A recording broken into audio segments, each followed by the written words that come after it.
From Hollywood, it's time now for...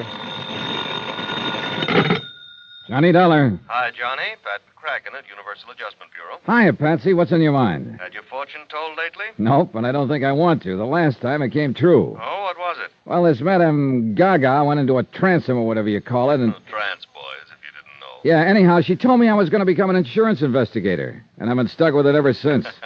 Sad. But now, how'd you like to try your hand as a psychic investigator? Sure. What do I do? Drop over, will you? I'm on my way.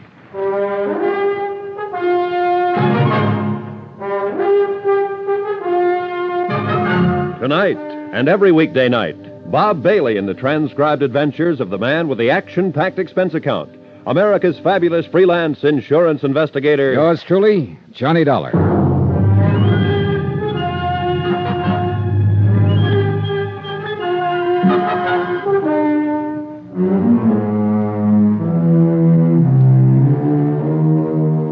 Expense account submitted by Special Investigator Johnny Dollar to the Universal Adjustment Bureau, Hartford, Connecticut. Following is an accounting of expenditures during my investigation of the matter of the medium. Well done. Expense account item 115, taxi to the office of Pat McCracken at Universal. I hadn't seen Pat since he'd ruined my Southern California vacation by insisting I tie it in with the Jolly Roger matter in the Lamar case, where my expense account, for some strange reason, came out to a right nice figure. I've even included the case of VO that I'd sent him for having handed me those investigations. So I didn't know whether he was going to be nice to me or to rub my nose in the dirt. As it turned out, he didn't know either. Now, I don't quite know whether this is going to be another soft touch for that expense account of yours, or a completely crazy one, or real rough. Tommy Green seems to think the latter, though I don't see why particularly. Yeah, who's Tommy Green? Mid-Eastern life down in New York. Oh, but just bill me as usual. Sure, okay. Now, Tommy says he's run into this sort of thing before, but not on so big a scale. That's why he's worried about it. Pat, you still haven't told me what. Oh.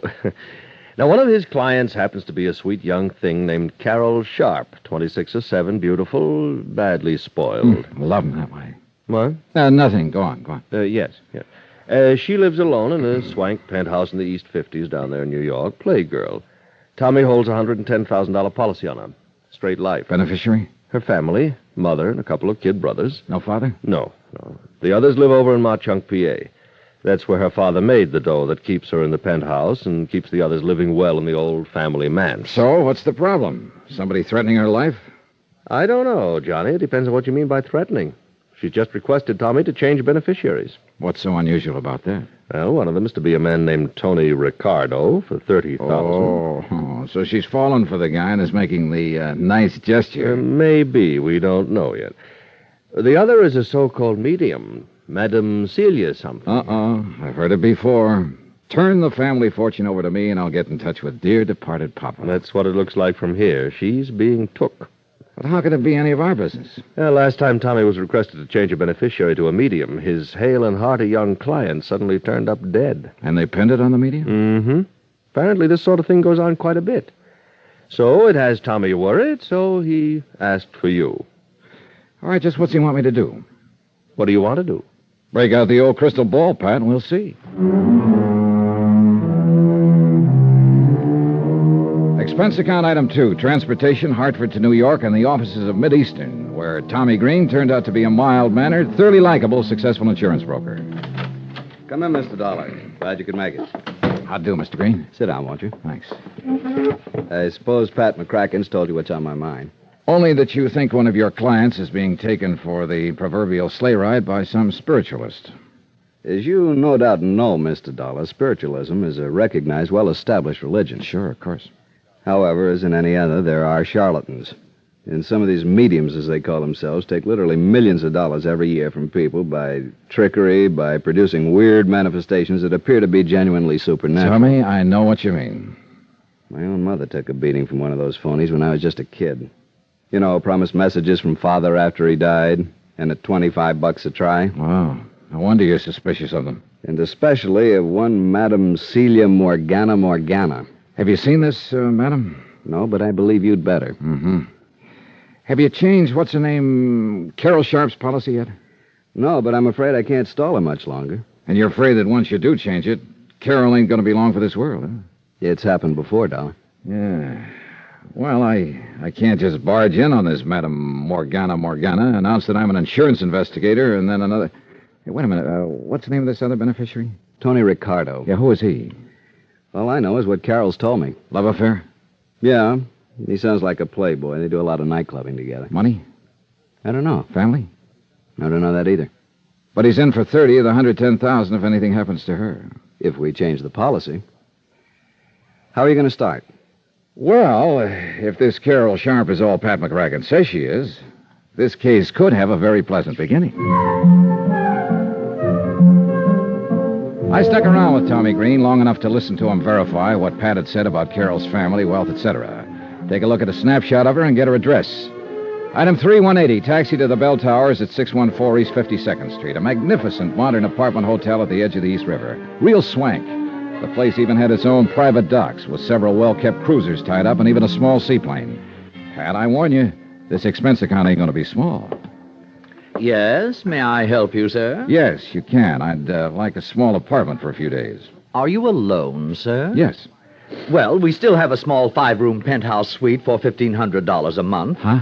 With complete maid service, of course. Oh, of course. And on a minimum 1-year lease, of course. Look, all I want is a bedroom, living room type of thing, and I may be here only a week or so. Oh, well, in that case, I'm afraid there's nothing we can do for you unless... Tell me, sir, do you have any recommendations from any of our tenants? Look, I'm an insurance investigator. Here, my card. Oh. And I want something as close as possible to Miss Carol Sharp's apartment. But I don't want to have to rob Fort Knox. Private investigator, did you say? Yeah, that'll do. Oh, dear. Surely Miss Sharp can't be in any kind of... Well, I mean, think what it would mean to our reputation, Mr. Dollar. Stop worrying, will you? She isn't in any kind of trouble, yet. But for reasons that, they don't particularly concern you, I need to be as close to her as I can. Ah, what a pleasant thought. And for the same reason, I don't want her to know what my business here is. Of course, believe me, Mr. Dollar, I'm the very soul of discretion. Good. See that you stay that way.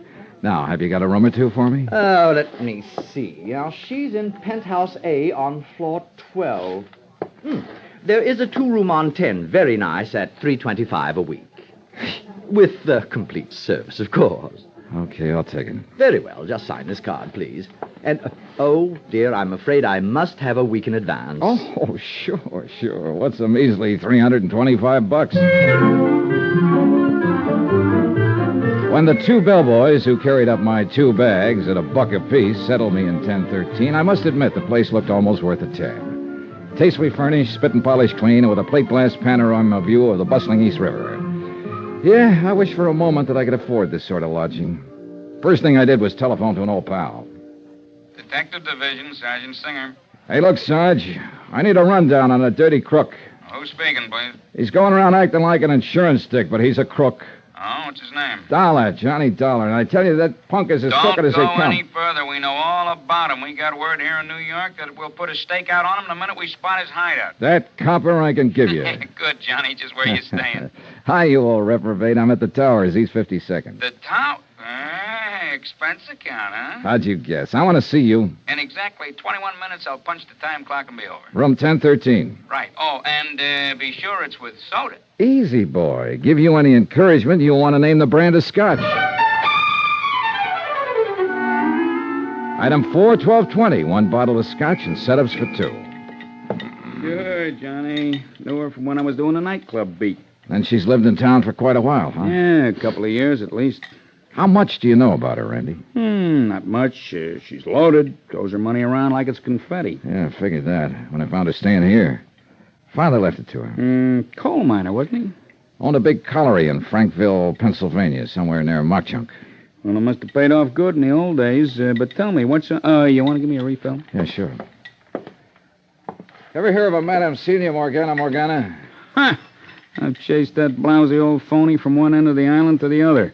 I look into the crystal ball, and I see into the past, the present, the future, and into your pocketbook. Yeah, and man, she could. I think she's operating somewhere over on the Jersey side now. Oh, yeah. Thanks.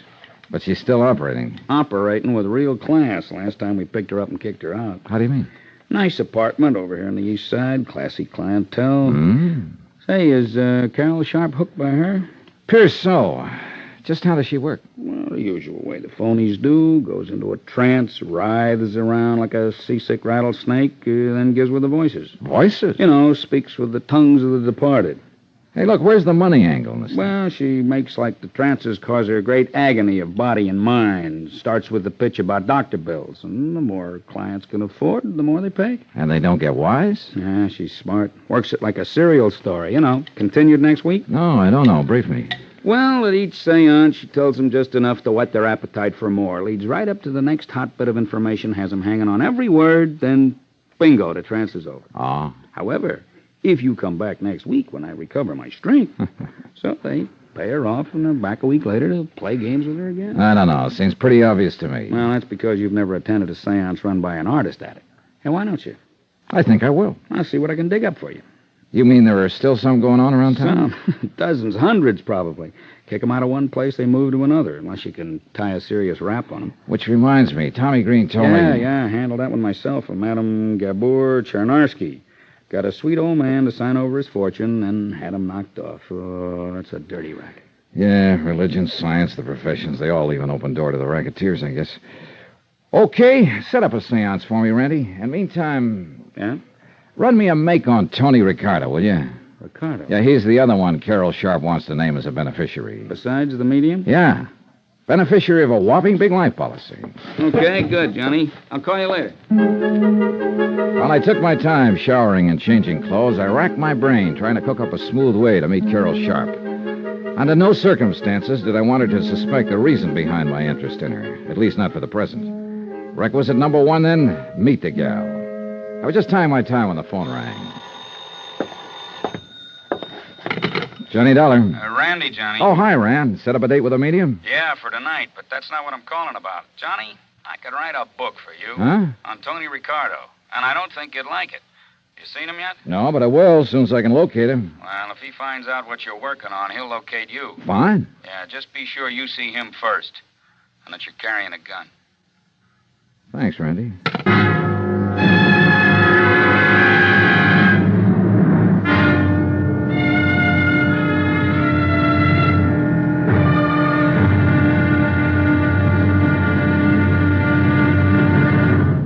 Now, here's our star to tell you about tomorrow's intriguing episode of this week's story. Tomorrow, well, sometimes the best laid plans can take a terrible beating when a lovely girl steps into the picture. Join us, won't you? Yours truly, Johnny Dollar.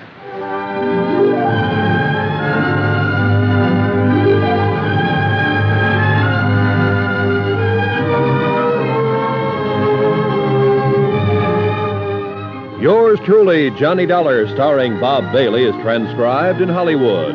It is produced and directed by Jack Johnstone, who also wrote tonight's story. Be sure to join us tomorrow night, same time and station, for the next exciting episode of Yours truly, Johnny Dollar. Roy Rowan speaking.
From Hollywood, it's time now for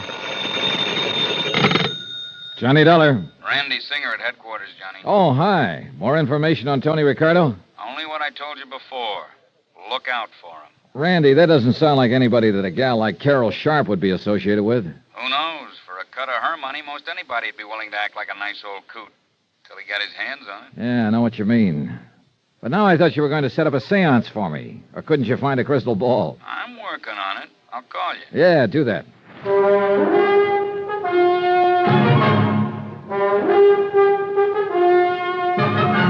Tonight and every weekday night, Bob Bailey in the transcribed adventures of the man with the action-packed expense account. America's fabulous freelance insurance investigator. Yours truly, Johnny Dollar.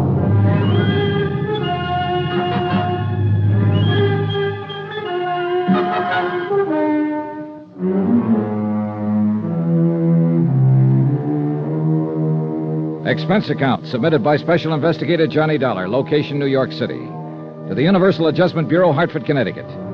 Following is an accounting of expenditures during my investigation of the matter of the medium. Well done.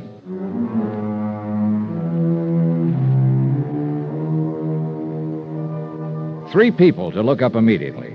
First, Carol Sharp, wealthy heiress who insisted on a funny change in the beneficiaries of a whopping big life insurance policy. Second, a questionable character named Tony Ricardo, who was scheduled to be one of those beneficiaries. Third, in the same category as Tony, one Madame Celia Morgana, a self-styled psychic medium. Instead, I huddled with Tommy Green, the broker who handled Carol Sharp's policy. But you haven't even seen Carol yet? Nope. Johnny, I can't stall off changing the beneficiaries of her policy much longer. You've got to do something about this. Because you don't like mediums? This one is a fake. Or you don't like playboys with foreign names? Listen, Johnny. I'm afraid that once she names them in her policy, her body will suddenly turn up floating around somewhere in the East River. But what if I find they're okay? In spite of the opinion of Sergeant Singer of the NYPD. What did he say? Oh, not much. But he hinted that when I meet Ricardo, I'd better be carrying a gun. Well, don't you see? That's exactly what I'm driving at. As for the medium, well, Tommy, you know as well as I do, there are a lot of perfectly legitimate, honest spiritualist churches all over the country. Believe me, Johnny, if this one ever saw the inside of a church, it'd be a miracle. She's a fraud. How do you know? Ever met her? I know how these phonies operate. Ever met her?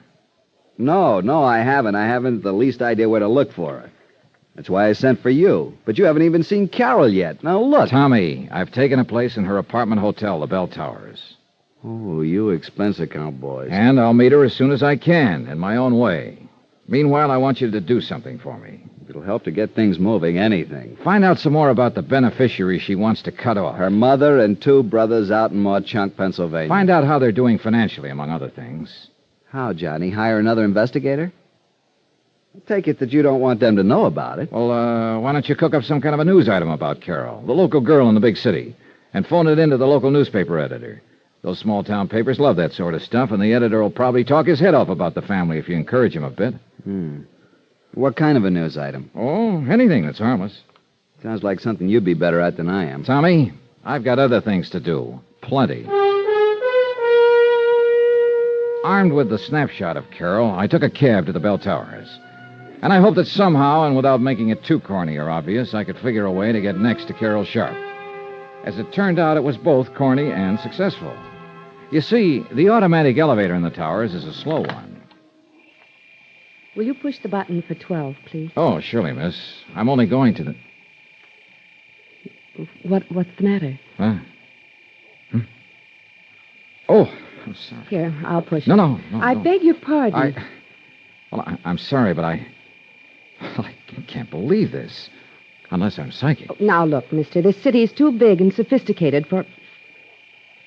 Is something wrong with you? You did want to get off on the 10th floor, didn't you? Yes. Yes, I did. Well, we're here. Floor 10, so... Mister, did somebody hypnotize you? Yes. No. Oh, please, miss, excuse me. It's just that I can't believe... Oh, I'm terribly sorry. Well, when I was a kid, I used to have a dream over and over again about a beautiful girl, and her name was Carol. What? The same dream over and over, and it startled me just now because you look just like she did.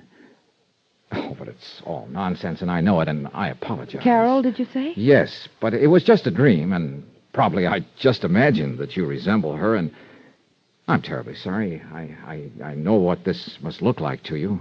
Yes. Like a veridical dream. What? A truth dream. It's a psychic phenomenon. Oh, that. Well, I'm sorry, but I don't believe in that sort of stuff. Oh? Well, it just happens that there are thousands of cases on record, and by people of reputation and responsibility. Oh, sure. But now, excuse me, and again, I want to apologize for this, this embarrassing moment. Goodbye. I could see over my shoulder that she left the elevator door open until I'd gone into my suite across the hall. I sat down next to the broad window overlooking the East River, crossed my fingers, and waited. 10 minutes. 15. Hello? Mr. Dollar, Yes, who's that? this is Carol, What? your dream girl. Hello? Oh, I get it. I made a fool of myself in the elevator, and now you're rubbing it in. No, I didn't mean it that way. I hope you don't think I'm being forward, but I'd like to talk with you. About your dream, I mean. What's that mean? And I was afraid you thought I was trying to pull a fast one in the elevator. But, how did you know who I am? I just asked the desk clerk who was in 1013. My name is Carol Sharp. Then it really is Carol. Well, that's amazing. That's why I want to talk to you. Well, there's a nice cocktail lounge downstairs. In half an hour? In half an hour. Bye. Oh, Dollar, you are a fast one. Now, let me see. Huh? Johnny Dollar. Randy Singer. Yeah, I want to know. Well, what's the matter? After what I've been talking to, this is a come down. Now, what are you... Oh, you met Carol Sharp, Sure huh? did. Uh-huh. Oh, look, I've set up the séance I promised you. Still want it now that you've met the girl? Sure. I want to find out what this stuff is all about, how those people operate and so on. Want to pick me up here at the towers? Why don't you meet me here at headquarters, then you can look over the file on Tony Ricardo. Good idea. I'll be clear any time after 6. Better make it around 7. I've got a date for cocktails. Are you in town on a case, or... With Carol Sharp. You lucky dog. See you later.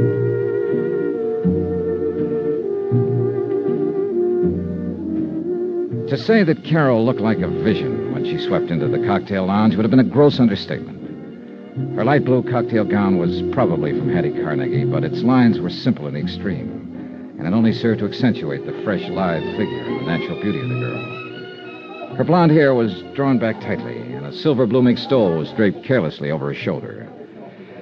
If I'd put on an act when I stared at her in the elevator, believe me, this was no act now. I hope you don't think me too brazen for having called you the way I did. You have no idea how glad I am. Will this be all right? Oh, fine. Thank you. I was afraid after that episode in the elevator you might have thought I was just some lonely bachelor trying to find a date. Are you a bachelor? I confirmed. Well, you just haven't met the right girl. Well, there are times like this when I think perhaps that... Your order, sir? Oh, sure, point killer. Carol? Sherry and bitters, please. Sherry and bitters and VO over ice. Thank you, sir. Be honest with me. Do I really look like the girl you used to dream about when you were a little boy? Or did you dream about a little girl your own age who just happened to bear some resemblance to me? Well, no. No, you see... That's very important. You see, if it really was a veridical dream, well, you see, the phenomenon of precognition would be involved, too, so to speak. Precognition? Yes, you're now knowing me psychically before you could possibly know about me by any natural means. Where have you lived most of your life? Oh, all over. Here in New York, Hartford, Connecticut. Eastern Pennsylvania? Oh, never, except for an occasional trip to Philadelphia. But that wasn't until I was grown up. Well, then you couldn't possibly have ever actually seen me, because all my life I've lived in Pennsylvania, in the coal mining district. Well, So your dreams of me must have been due to some supernatural cause. There's Carol. no other explanation. Well, is there? Carol, Sherry and bitters for the lady, and... Yeah, thanks. I'll sign that. Saved by the bell, or rather by the waiter. I'm afraid I came awfully close to admitting to Carol that I'd trumped up the whole dream business just to meet her and talk with her. She was certainly hep on the subject of things psychic, and I'm afraid a natural sucker for anyone who wanted to capitalize on her gullibility. Beautiful, intelligent, well-educated, but, well, you'll see what I mean. And although it's a terrible strain on her, these deep trances, I mean, I've received messages through her, Johnny, from my father. Through this medium? Yes, Madame Morgana. And your father's dead? He died 3 years ago.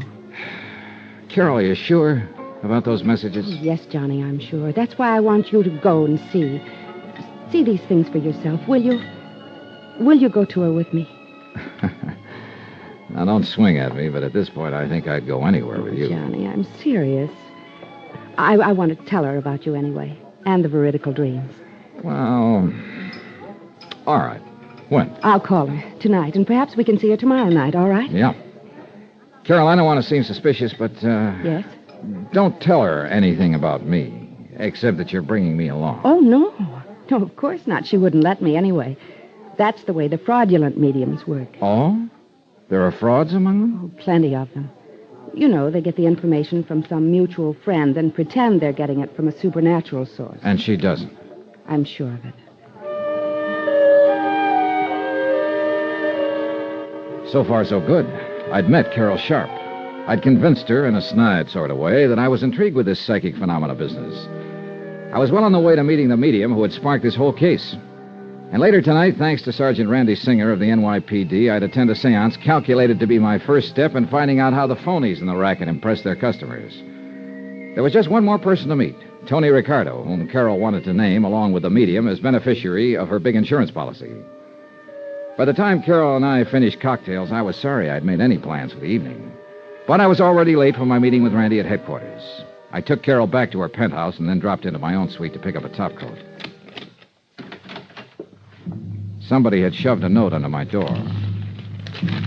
Mr. Johnny Dollar, if you value your life, you'll stay away from Carol Sharp. It was unsigned.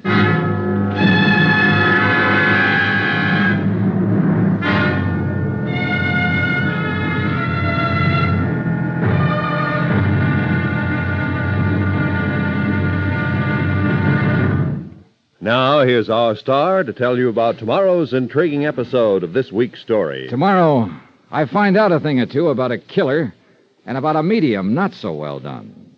Join us, won't you? Yours truly, Johnny Dollar.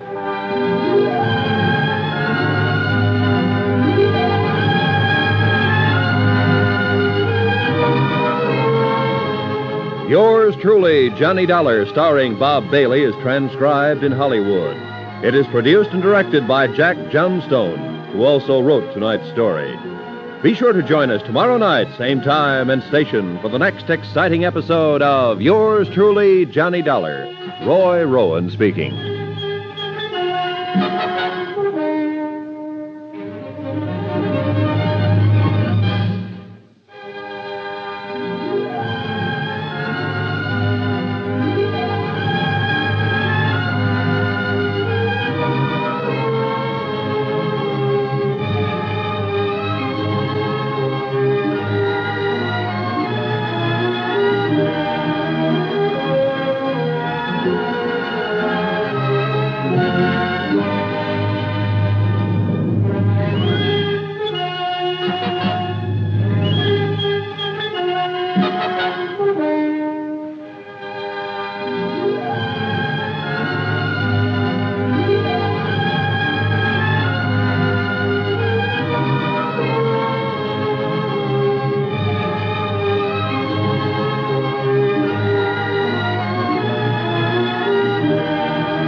From Hollywood, it's time now for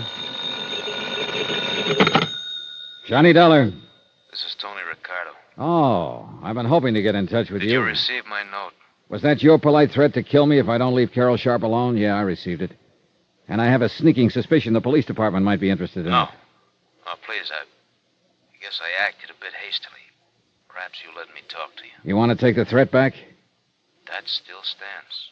Then you don't leave me much choice. Talk to me first. Believe me, you won't be sorry. But I might be dead. Is that it? I want to see you. Can't do it now, but where can I reach you?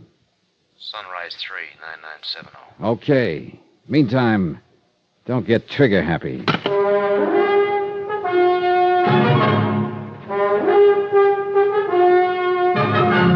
Tonight, and every weekday night, Bob Bailey in the transcribed adventures of the man with the action-packed expense account, America's fabulous freelance insurance investigator. Yours truly, Johnny Dollar.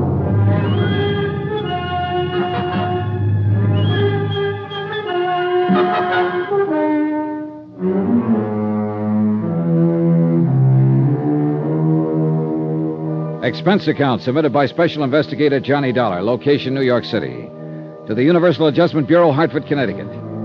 Following is an accounting of expenditures during my investigation of the matter of the medium. Well done. Expense account item 7, 85 cents. Cab fare from the Bell Towers to the 18th Precinct Station and Sergeant Randy Singer. So, you met Carol Sharp, huh? Yep. I put on an act that would have done credit to the Theater Guild. Told her she looked exactly like a girl I dreamed about as a kid, a girl named Carol. Oh, Lord, she swallowed it? Not only that, but she gave me a lecture on veridical dreams and allied psychic phenomena. You deserve an Oscar. Also, she wants me to go with her and see this Madame Morgana. Oh, good. When? Tomorrow night. Well, you're not figuring on skipping tonight's seance, are you? Oh, no, not a bit. I want to find out what this stuff is all about, so I'll be prepared for tomorrow. This dame you have lined up pretty good? She's got a big following. You ready to go? Oh, wait a minute. You said you had the file on Tony Ricardo. Oh, yeah, here it is, waiting for you. Anthony Ricardo, alias Ricky Marino, alias Tony the Tip. Here's his picture. Height 5'9", weight 172, eyes brown, hair sparse gray, suspected member of the Dutchy Sperling outfit, 12 arrests, no convictions, started as a rum runner back. Hey, this is Tony Ricardo? It's the guy. I would have sworn the man I talked to over the phone was in his 20s. Late 20s at most. You talked to him? After leaving an unpleasant little note under my door at the Towers, he called me on the phone. And what kind of note? Oh, nothing particular. Just a gentle suggestion I lay off Carol Sharp. Threat, huh? Still got it? But I'm sure that voice couldn't have come from this old geezer. Yeah, well, frankly, I kind of wondered about the Sharp girl being interested in him, even though the file does show he's always surrounded himself with a bunch of young ones. He's probably handed out more mink coats. Oh, Johnny, wait a minute. Old Tony's got a couple of kids. Here, Angela goes under the name of Angela Richards. At least she used that name at Bryn Mawr. Bryn Mawr? Yeah, and Sarah Lawrence College at Bronxville. Yeah, the old boy tried to keep the stigma of his past away from her, I guess. Yeah, you see, married to a doctor over in Hackensack. Respectable housewife. Mm-hmm. What about the other? Anthony Jr., age 26. That was last year. Let's see, that makes him 27 now. Rutgers University, class... not much on him. Unless I miss my guess, he's a chip off the old block. Now, you know where I can find him? All I have is his phone number. What is it? Wait till I see and talk to him. That may be too late. He's what I think he is. Why not ask this medium about him tonight? Yeah, that... Hey, come on, we're late. Let's go.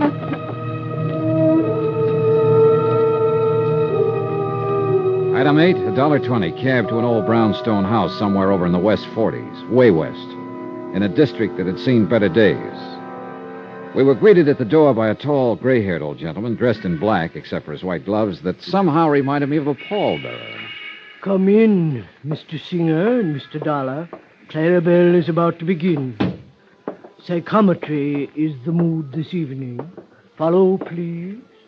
How do you know our names? Oh, I had to give them to him when I made the appointment. Now, what's this psychometry bit? You'll see. Oh, wow. The music gives me the creeps. Yeah, Into the temple, please. And be seated. The temple turned out to be an old dining room. Bare wooden floor, heavy drapes over the windows. And as nearly as I could see, a bunch of chairs around in a circle filled with people. The sockets in the ancient chandelier that hung from the ceiling had red bulbs in them that barely glowed. Oh, excuse We could hardly see a thing, although I'm sure the light went up very slightly when we made our entrance and then down again, as though somebody was controlling it with a rheostat. Our eyes were almost used to the semi-darkness by the time we seated ourselves in the circle. Nobody spoke, and the weird music from that scratchy record was beginning to get on my nerves or put me to sleep or something. I'm not quite sure what. Then, suddenly, there was a flash of light and a puff of smoke, and so helping... What the... Randy! Shh, quiet. This is all part of the act. Shh. Greetings. Greetings, friends of the unknown, friends of the mystics, of Botan the Indian boy, and the seventh son of the seventh son of Harry Shnu the mighty. And there she stood, in the center of the circle where the flash had gone off. Are we all in the mood? She stood there draped in what looked, even in the dim light, what looked like a slightly soiled bedsheet, pulled in around her ample middle with a hunk of coarse rope. She wore a sort of turban, or maybe it was just an old dish towel wrapped around her head. A faint odor of gin pervaded the room. I guess her feet were bare, for she made no noise as she walked slowly around the circle, holding on a shallow metal tray.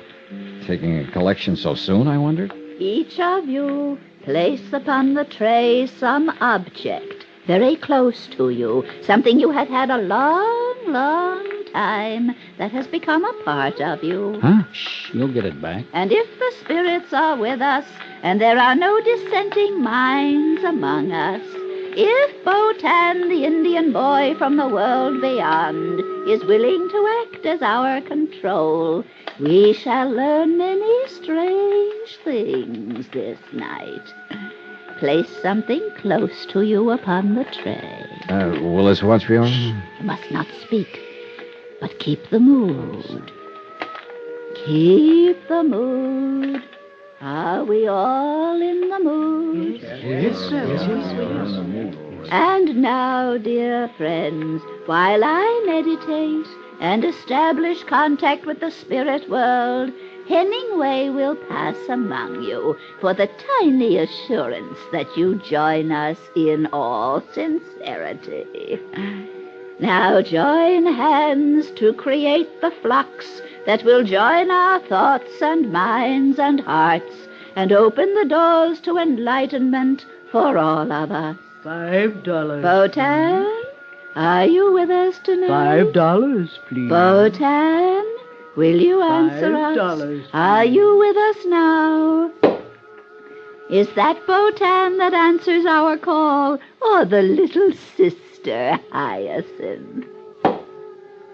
Ah, it is Botan. We may begin. I hold this ring. I feel the paramagnetic forces arising from it. This belongs to a businessman south of here. I seem to see clothing hanging in a large warehouse. Yes. And the sound of many machines, sewing machines. Yes, that's right. And many young girls working at the machines. One by one, she picked the objects off the tray, held them in her hand, and gave a kind of character reading of the owners. Occasionally, somebody in the circle would respond in a way that made it sound like she'd guessed right. Other times, she'd just make with a lot of generalities that could apply to anyone. Finally, she picked up my watch. This watch. I see tall buildings of stone and strange signs on them. I don't know what they mean. Tri-mutual, universal adjustment. Huh? Randy. And I see great sheaves of papers carefully folded, and on each one it says, policy. Policy, I don't understand unless... Insurance, yes. This is fantastic. Wait till she gets to one I put there. The watch is from a young man, clever, energetic. I will have many things to tell him at another time, but he must see me again, often. And now, this other object that lay beneath the watch. I see a police badge. The cops! Dirty crooks, the cops are onto us. We're being raided. Slay him. Get him out of here. Anyway! Come on, Johnny, I may need a hand. Just a minute there, Clarabelle. Take your filthy hands off me. Let me out of here. You're not going anywhere until I have a talk with you. Hemingway! ditched me, ran out on me. I might have known he would at a pinch. There isn't going to be a pinch if you'll just shut up and stand still a minute. I wasn't doing no harm, honest, officer, and all the money goes to charity. All right. Settle down. Where's the light switch? Got it, Randy. I'll never live this down. Now, look, officer. You look, Clarabelle. All we want is some answers to some questions. And you won't pinch me? Not if you tell the truth. Johnny? Yeah. Just how did you know so much about me? It certainly wasn't from holding that watch. Okay, so it wasn't. Though some there are who can do it that way. That I've heard. Well, go on. No pinch? No pinch. Well, when your friend called to arrange your being here tonight, Hemingway, that bum, he would walk out on me. Go on, will you? Well, Hemingway asked where you come from, so we'd know if the spirits was propitious there. That's what we always say. And I told him Hartford. That's right. So what's Hartford? Insurance. If a client's in insurance, he responds like you done. So I keep pushing it. And if he ain't, well, at least he thinks I done pretty good by describing the place he comes from. Yeah. What about the clothing maker right at the beginning? Easy. He called from a hotel, so he calls the hotel back and gets his address. You told him he was from the south of here. Sure. Woodbine, New Jersey. Only business down there of any account is clothing and small farms. Where'd you find that out? State directory, any library. And anybody could see he was a businessman, not a farmer. Well, I'll be. And hooking him that way tonight, you could have had him coming back as long as he could afford it, huh? Sure. And if it hadn't been for you, double-crossing. Okay. Now, what about the others? Some we get the dope on and some we guess at. But there's always enough good ones to keep going. So easy. And yet, I must confess she'd had me stop for a while. We talked with her a bit longer. Randy warned her to watch her step, and we left. Took a taxi back to my hotel. Well, did you learn anything? I should hope to tell you. What do the church-going spiritualists think of her kind? They hate him, and I don't blame them. Are you still going to see Madame Morgana tomorrow night? Yeah. Well, mister, that one won't be so easy to expose, if you can expose her.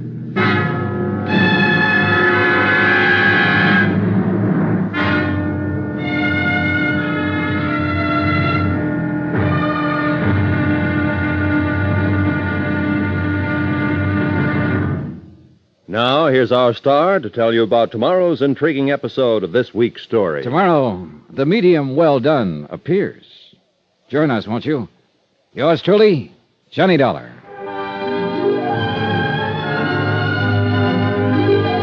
Yours truly, Johnny Dollar, starring Bob Bailey, is transcribed in Hollywood. It is produced and directed by Jack Johnstone, who also wrote tonight's story. Be sure to join us tomorrow night, same time and station, for the next exciting episode of Yours truly, Johnny Dollar. Roy Rowan speaking.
From Hollywood, it's time now for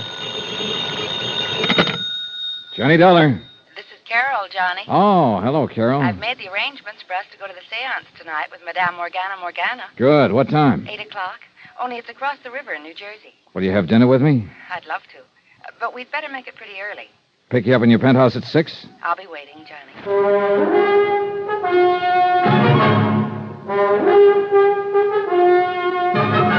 Tonight and every weekday night, Bob Bailey in the transcribed adventures of the man with the action-packed expense account. America's fabulous freelance insurance investigator. Yours truly, Johnny Dollar.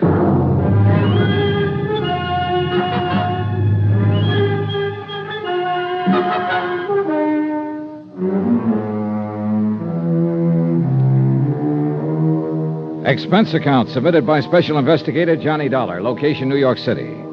To the Universal Adjustment Bureau, Hartford, Connecticut. Following is an accounting of expenditures during my investigation of the matter of the medium. Well done. Some pretty strong pressure was being put on Carol Sharp to change the beneficiaries of her $110,000 life policy. And she was very much under the influence of a psychic medium who insisted that she be named as one of the 2 new beneficiaries. The other was to be a Tony Ricardo, whose father made quite a record for himself in the bootlegging gangster days of the Roaring '20s. I met him at Susan Palmer's Oyster Bar over in Radio City. I must admit I was surprised at the sort of fellow he turned out to be. I guess it was a little, extreme to threaten you that way, Mr. Dollar. That's putting it mildly. But this whole spiritualism business and the hold it has on Carol, it has me terribly concerned. You don't like spiritualism? I didn't say that. You know just as well as I do, there are a great many fine, honest spiritualists in the city. But as in any other field, there are frauds, racketeers. So I've heard. It's not only true of religions, but businesses, professions, anything, you know. Sure. But now look here, Tony. Dollar, I will not have you or anyone else leading Carol on. This medium who's already has such a hold on her. Do you understand? Pardon me, Tony. Your background is showing. What? I say come off it. This kind of act won't work. What are you talking about? Do you think I don't know you're one of the 2 Carol wants to name as beneficiaries of her policy? You and that medium? That's not my doing. Whose doing is it? That medium, Morgana. He's been taking Carol's money by the hundreds week after week. Now you've come along to encourage her, and Dollar, I tell you to stop it. Tony. Maybe that story you gave her about dreaming of her over and over when you were a kid and couldn't even have known about it was true, but I don't believe it. Tony, that was made up out of whole cloth. I still... What? This funny decision to switch her policy around is the case I'm assigned to. Wait a minute, you mean that... Yes. I had to meet her somehow, so I used that device, knowing she might fall for it because of her implicit belief in such things. Yes, but now you're encouraging this whole thing. You're even going to see this Morgana with her tonight. Because if she is a phony, it's the only way I can show this to Carol. Well? I hope and pray that you can, Mr. Dollar. Some of the best psychic investigators in the country have been stumped by her. How are you going to go about it? I won't know until I've seen her operate. Even then, I may not know. Or maybe this medium isn't a fraud. Oh, come on. Of course she is. But you can't prove it. But you or somebody must. Or Carol will change her policy and then turn up dead. Won't be easy, Mr. Dollar. I've attended these séances with Carol, many of them. There have been times when I've almost been convinced myself. Waiter, some more coffee, please. No more for me, thanks. You're going to need it, Tony, because I'm going to keep you here until you've told me every detail you can remember of this Madame Morgana séance procedure. All right, I'll help you all I can. You'd better. I'm still not forgetting that if I fall down on this job, you'll cut into Carol's insurance for a neat $30,000, in spite of your sweet talk. I'll say this for Tony Ricardo. He was thorough, and I began to believe that he was serious in his concern for Carol.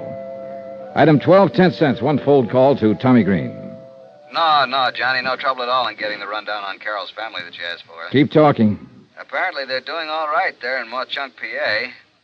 Neither the mother or 2 brothers will ever have to really get out and dig for a living. They're all man left and well set up, huh? Yeah. One of the boys, Harold's, turned out pretty well. Works in some office over there, even though he doesn't really need to. What about the other boy? That'd be Dave, the black sheep of the family. Travels with a fast crowd, tears around the country in a sports car, that sort of thing. Oh. Right now, he's somewhere here in New York, just playing around. But, Johnny, are you getting anywhere on this case? Yeah, Tommy, I think I am. Especially after what you just told me. Huh? Item 13, another phone call, this time to Sergeant Randy Singer at 18th Precinct Headquarters. Yeah, Johnny? Got a real easy one for you. What's that? Find a man. Name is David Sharp. Home address, Mauchunk, Pennsylvania. Chunk, Pennsylvania. Got it. Description? None, though he's probably in his 20s. Well, that's not And enough. he's probably staying at a hotel here in the city. Well, yeah, but where? What part of the city? Let me know when you find out, will you? Yeah, now, wait a minute, Kate. Expense account item 14, $106.80, and it includes cabs to several camera shops. One miniature camera with an f2 lens, a couple of rolls of special film, some very special flash bulbs, and a tiny flash holder. Item 15, taxi back to the towers to clean up and dress for my date with Carol. Then the phone rang. Johnny Dollar. We located David Sharp for you, Johnny. Just dumb luck. Now, who knows, Randy? Maybe you're psychic. Nah, leave us not have that stuff. Where is he? Found him staying at the third hotel we called, the Aberran over on East 53rd Street. Not 2 blocks from that palatial joint where you're staying. Is he there now? No, but he always comes in just before dinner time. Hey, you still haven't told me why you're interested in him. I'm not sure myself. But do me a favor, will you? Like what? When he shows up, put a tail on him. I want to know where he goes, how long he stays, and when he comes back. But you won't say why? Not until I'm sure I know why. Thanks, Randy. Yeah, but I haven't said Thanks, boy. Dinner with Carol could have been one of the pleasantest things in years. But I'm afraid I was preoccupied with matters at hand and she with anticipation. She's promised to try to hear from Daddy again tonight. Oh, Johnny, I so want to speak to him again. Finally, I signed the check. We hopped into a taxi and headed across the river to the Jersey side. We ended up at a rather plain but nice home somewhere on the outskirts of, I guess it's Union City. We were met at the door by a matron of about 45, I should say, who looked like an ordinary, respectable housewife, except perhaps for her quick, discerning eyes. Good evening, Carol, my dear. Oh, and you must be Mr. Johnny Dollar. Yes, Madam Morgana? Yes. Do come in and meet the others who are here to form the circle tonight. Thank you. Carol? Thank you. Carol told me nothing about you except your veridical dreams of her. An amazing experience, isn't it? Perhaps you're really psychic. Oh, I doubt that. But all our friends thought my kid brother Richard was, before he died a couple of years ago. Richard. Richard. That name has been haunting me ever since Carol telephoned. You don't suppose... What, Madame? Oh, no, of course not. Now, here in the parlor are the others who will be with us tonight. May I present Mr. Johnny Dollar, Mrs. Dorothy Jessup. How do you do? Mr. John Price. Hello. Mr. Samuel Froelich. All right. And, of course, you all know Carol Sharp. Good evening. I see no reason why we shouldn't start. The atmosphere has seemed almost electric tonight. Very conducive to good contact with the, shall we say, the netherworld. And, oh, yes, you may smoke if you like, Mr. Dollar. We're very informal. Oh, I'm sorry. Just sort of a nervous habit, I guess, flicking this lighter. Oh, incidentally, I hope you tell these people of your dreams after we're finished. Oh, dear. The atmosphere is tense. We should begin right away. Well, yes, I'll turn on some low music. The 6 of us sat down in a small circle. On the floor were 3 long, slender metal trumpets, like Halloween horns, but made of thin metal, spaced about the center of the circle. In the subdued conversation of the next few minutes, I learned it was through these that the spirit voices would come to us, that they would rise in the air and the voices would issue from them. From time to time, there in the pitch-black room, I snapped the cap of my lighter as a reminder of what it was. You mustn't light it, Johnny, you know. No danger. This one hasn't even got a flint in it. I do hope we get some messages tonight. I think we will, Mr. Froelich. I have a feeling that we will. I have that feeling, too. Very strongly. From what Madame told us, you must have definite psychic powers, Mr. Dollar. That should be helpful. Wait. The power's here.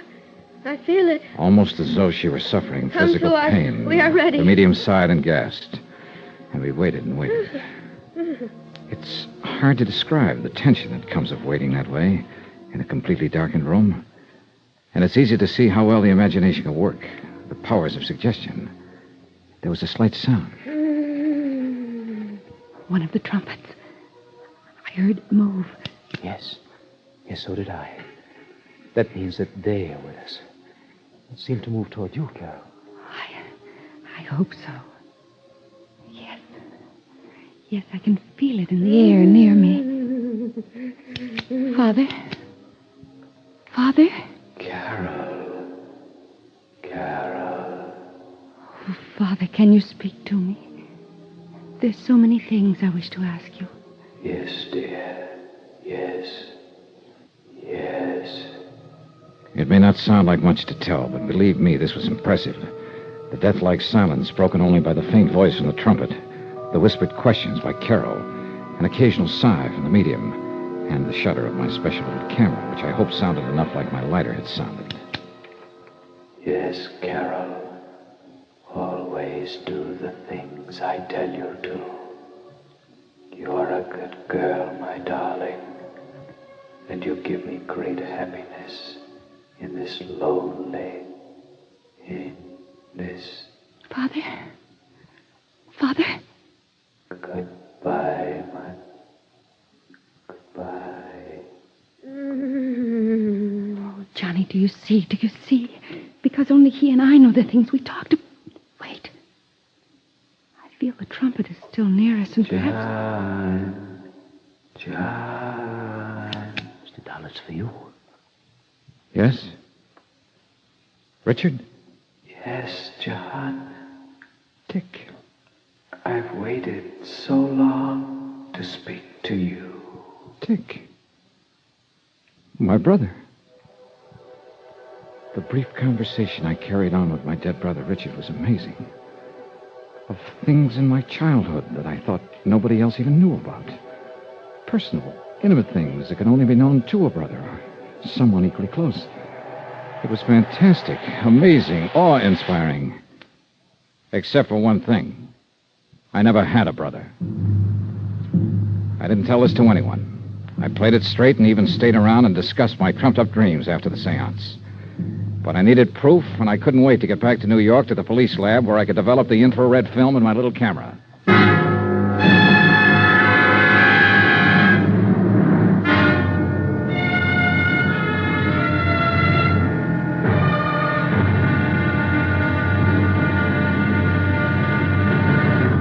Now, here's our star to tell you about the final intriguing episode of this week's story. Tomorrow, the wind-up. And a bit of heartbreak for a very chastened girl. Join us, won't you? Yours truly, Johnny Dollar.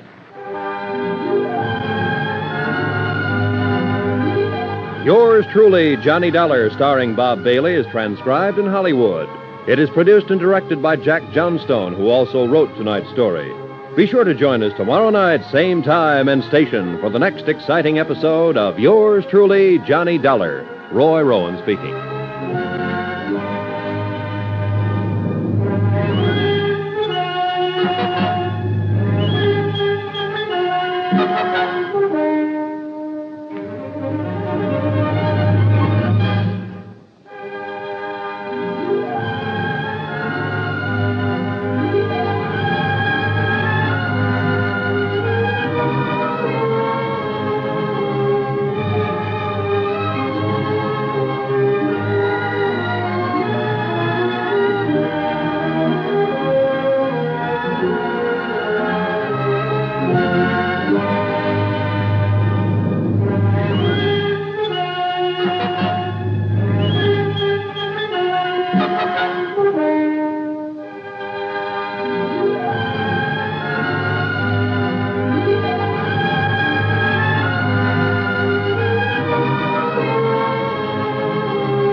From Hollywood, it's time now for...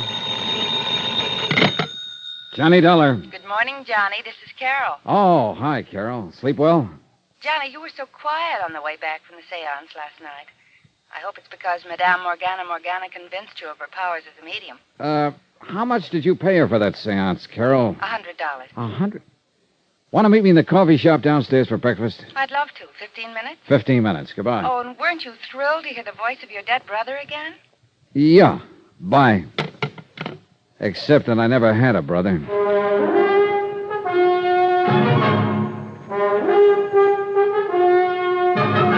Tonight, and every weekday night, Bob Bailey in the transcribed adventures of the man with the action-packed expense account, America's fabulous freelance insurance investigator. Yours truly, Johnny Dollar.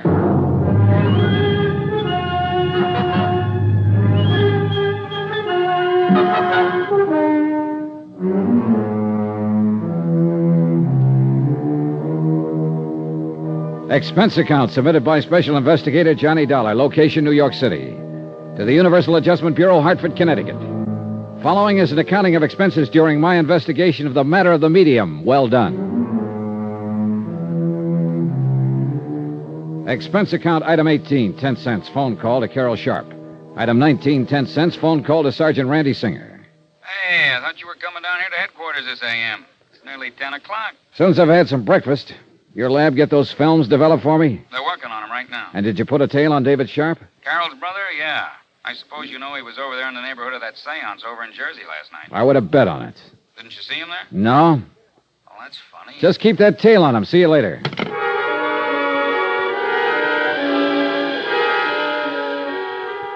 Item 20, 1070, long-distance call to the city editor of the Mock-Chunk, Pennsylvania Herald Express. For a full half hour, I asked him questions about the Sharp family, about one member of the family in particular. Then, item 21, 585, breakfast for Carol and myself in the coffee shop at the Swank Bell Towers. You must have been impressed, Johnny. You're so quiet. Would you like to see Madame Morgana again tonight? Johnny? Carol, I think we'll see her today. Oh, but she couldn't. She always says it takes a full day to recover from the shock and strain of a séance. She goes into a deep trance, you know, in order to make the spirits move those little trumpets about and speak through them.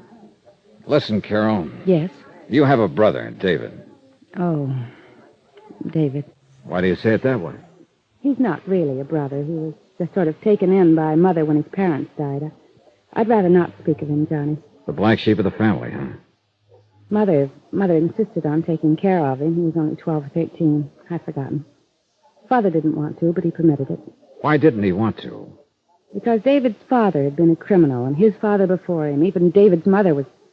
And my father was afraid. Yeah, but blood would tell. Yes. Your father left money to him, along with the rest of you. Yes, he did. But not as much. And David has resented that. But no matter how much he had, he wouldn't have enough. His sports cars, the fast company. Johnny, how did you know about Listen, that? Carol, I'm an insurance investigator. What? I came down here to look into this matter of your wanting to change the beneficiaries of your policy, to cut off your mother and brothers in favor of this medium and Tony Ricardo. Johnny, I hate you for this. Why didn't you... I didn't dare let you know until I found out a few things. This is the most... And I think I have, including the fact that Madame Morgana, who persuaded you to make the change, is nothing but a clever fraud. No, that isn't true. And I'll prove it to you, if you'll call your boyfriend, Tony Ricardo. Tony... Take him down to the 18th Precinct Police Station where I'll be waiting for you. But Tony hasn't... You think because his father was a kind of gangster years In ago... In Tony's case, I hope blood won't tell. 18th Precinct, both of you. All right, Johnny, we will be there.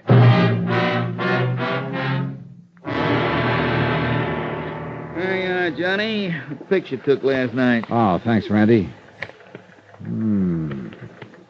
Hey, why'd you ever get the idea of using infrared light and infrared film? Anything else, anything that let them know I was taking pictures would have busted up the séance. Hey, look at this one. Yeah, I'd like to publish those. Scare a lot of those phony psychics out of business and out of town. Oh, here's the one that I'd Oh, like. Mr. Dollar, we're here. Hi, Dollar. Oh, hello, Tony. Miss Sharp, Mr. Ricardo, this is Sergeant Singer. How do you do? Hi. And now, will you please show us this proof you were talking about? Yes, Dollar. How did you make out, huh? Made out very well, Tony, thanks to a miniature flash camera I had tucked into my pocket last night. I guess you wondered, too, how Madame Morgana worked her racket. He did not. Tony knows as well as I do that she's completely honest. Like any normal person, he may have questioned the almost miraculous powers of this woman in the beginning, but no trumped-up tricks that you... Where did you get this picture? And look at this one. She's moving that trumpet herself with a long, kind of extended handle. Extension grip, they call it. She probably hid it in the front of her dress. Oh, no. These pictures in that dark room, Infrared photography. Maybe she did use one trick. But the voices came from trumpets floating about in the air above our head. Then look at this one. Taken when your father was supposed to be speaking to you. Oh, no. That little trumpet has a long tube on it. Yep. Extending into that curtained doorway at the end of the room where somebody could whisper through it. Oh, this is terrible. And the hundreds, the thousands of dollars I gave her, believing in her. Yep. I'm afraid you were really took. Here. Here's where my dead brother, Richard, spoke to me. The hanging trumpet is over your head. Yep. But how could she know? I didn't tell her. Oh, yes, you mentioned your brother. A completely non-existent brother, Carol. Oh, Made up. Like the dream of you I told you about. and I believed you, too. But how could she find out all those things about me? Miss Sharp, a couple of nights ago, I took Mr. Dollar to a medium that was a bum compared to this one. And she told him all about himself. Have you forgotten what I found out about you and your brothers just in the last 24 hours? Oh, I don't know what to say. Don't try. We've still got to pin this whole thing down. I'm sure this Madame Morgana wasn't working alone. But who could be... How about it, Tony? No. No, not Tony, just because his father was... Oh, no, please. Oh, thanks, Caroline. I got a report here, Johnny. Apparently he's moved again. And you guessed right. Yeah. Then we better get going. Can we use a prowl car? No, but we can get an escort as far as the city line. Then come on, all of you. The cabbie, with his accelerator on the floor, had a ball trailing our escort across town. And we had to hold him down when we finally reached the Jersey side. Randy Singer obviously had no authority over there, but as it turned out, I'm glad he came. When we pulled up to the home of Madame Morgana, I couldn't help noticing a Studebaker Golden Hawk sticking out from behind the house with a Pennsylvania license. I wasn't the only one to notice it. Johnny, that looks like David's car. I think it is. Come on. Johnny, I'm out of my jurisdiction. Oh, yeah, maybe you better wait. Yeah. Oh, Johnny, I knew David was bad, but... Oh, I still can't believe it. I know how you feel, Carol, and I'm sorry. Mr. Dollar. Wait a minute. Johnny, if you do a thing like this... I'm ready for anything. Look, Mr. Dollar, why don't just you and I go in? If anything happened to Carol, I'd never... Oh, Carol, dear. And Mr. Ricardo and Mr. Dollar. Hello, Madame Morgana. Do you mind if we come in? Why, no. But not for another meeting, of course. The strain of last night's convocation is still with me, I'm afraid. Yeah, maybe you ought to up the price for your next seance. But there ain't going to be no more. Mr. Dollar, I don't understand. Come on, Carol, Tony. We're going to look over that seance room in broad daylight. No, you can't. I won't let you destroy the sanctity of that room. Oh, yes, you will. I'll lay it on the line to you, madam, whatever your name really is. This monkey business of yours has gone far enough. So this is the room. What terrible things you're saying. You take a thing like spiritualism that a lot of honest people believe in and make a dirty racket out of it. Carol, this man is mad. Make him leave this sacred place at once. Carol, what right have you to make such horrible implications? Implications? Those were accusations. Would you like to see how those spirits of yours move trumpets around in the dark? They couldn't be seen. And how those spirit voices suddenly appear out of thin air? Look at these pictures. Oh. How did you get these? I cannot tell a lie. I did it with my little camera. Well? All right, you've exposed me. But there was nothing malicious about it. If you knew the solace, the comfort of mind and spirit these things have brought to the people who come to me. At $100 a crack, sometimes more. Why not? Carol has money. So have the others who come to me. Did you plan to make them all turn their insurance policies over to you? And then contrive to have them suddenly and unexpectedly join their immortal ancestors in the great beyond? No, that wasn't my idea. Oh, I knew something like this might happen. It has happened. Now, where is he? No, I don't know what you're talking about. Your assistant, or colleague in crime would be a better word, who stood inside the curtained door of the seance room and made with the phony voices of the dead, who gave you all the information on Carol, who's probably done a nice little research job on me since my visit last night. Yes, Mr. Dollar. David. I know all about your activity as an insurance investigator and why you're here. But it's not going to do you any good. Oh, put that thing down and give yourself up, David. So you're the one who arranged for me to be a beneficiary of Carol's policy, huh? Stand back. So that suspicion would fall on me when something happened to her? Of course. And give us a chance to clear out. But now it's too late. And now that you've found us out. Well? David, no. The light somebody turned on. Look out, Della! Look out!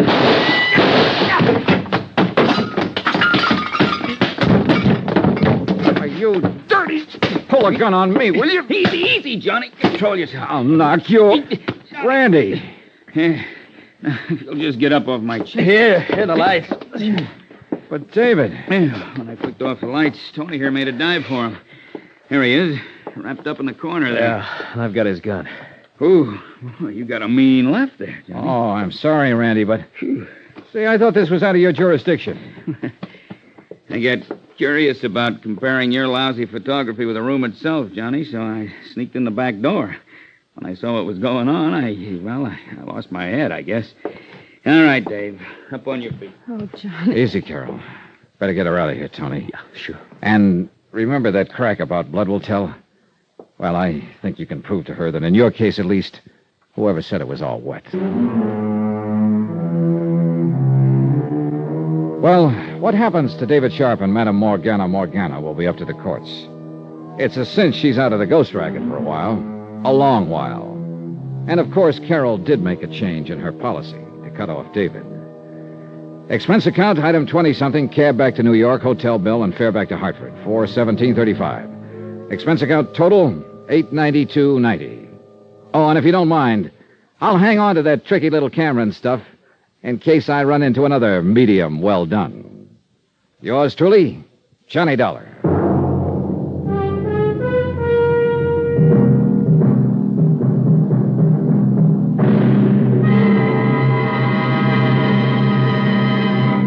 Now, here's our star to tell you about next week's intriguing story. Next week, The Tears of Night Matter. A fabulous necklace and a fabulous girl. Join us, won't you? Yours truly, Johnny Dollar.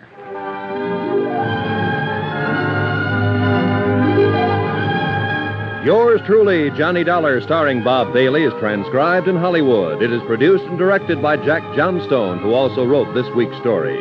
Heard in our cast were Virginia Gregg, Lawrence Dobkin, Lorene Tuttle, Harry Bartell, Eleanor Audley, Joseph Kearns, Herb Vigran, Junius Matthews, Tony Barrett, and Sam Edwards. Musical supervision by Amerigo Marino. Be sure to join us on Monday night, same time and station, for another exciting story of yours truly, Johnny Dollar. Roy Rowan speaking.